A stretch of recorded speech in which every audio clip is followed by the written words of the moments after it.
Congress is racing to find a way to avoid a government shutdown, and U.S. Treasury Secretary Janet Yellen says failing to raise the debt ceiling would produce a widespread economic catastrophe that would permanently weaken the United States. Joining me now to discuss this is Matt Dickerson, director of the Grover M. Hermann Center for the Federal Budget at the Heritage Foundation. Matt, welcome. Great to see you.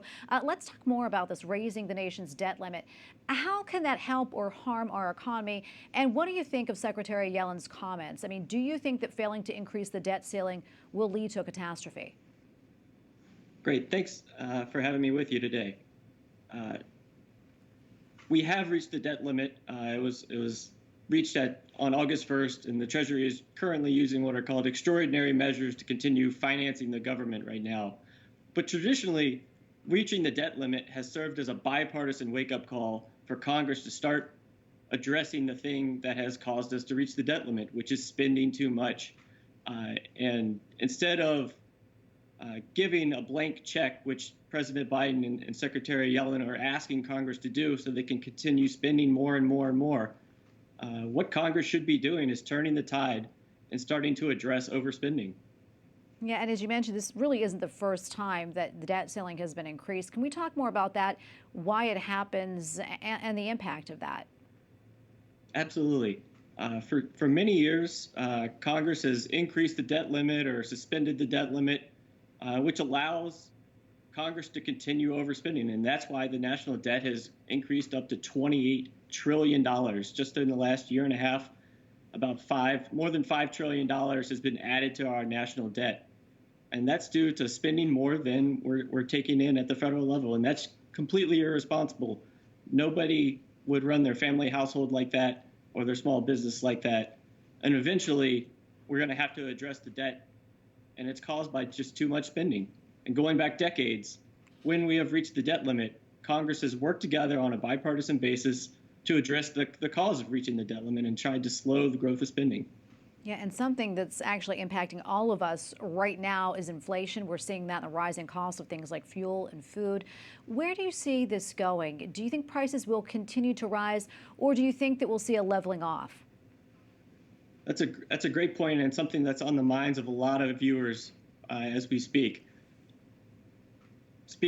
President Biden and Speaker Pelosi are trying to jam through a massive $3.5 trillion reckless tax and spending package.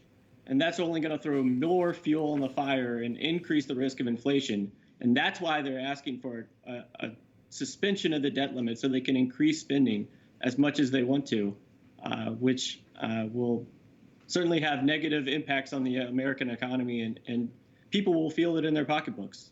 Yeah, Matt, and a lot of people are wondering, are we headed towards a recession or possibly a depression? Your thoughts on that? I would certainly hope not.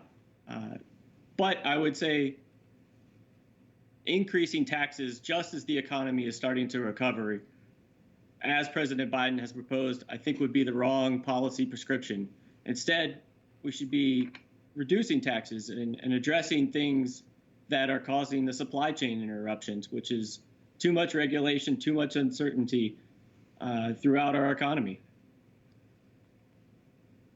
Another thing I want to touch on, Matt, we mentioned this earlier in the show, the Chinese real estate giant Evergrande and the latest developments there. How do you see that playing out there? And do you think that could have an impact here in the U.S. and on our markets?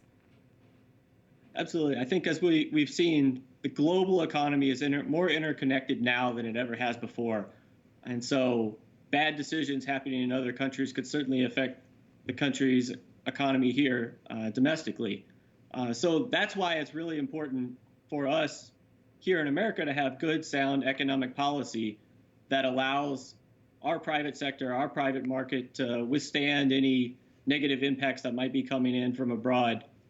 So that's why it would be a big mistake for a massive tax and spending package that will make it harder for our economy to recover and withstand any shocks like that could be coming from China. Well, Matt, thank you very much for your time. We appreciate you weighing in. Matt Dickerson, director of the Grover M. Hermann Center for the Federal Budget at the Heritage Foundation. Thanks again. Thank you.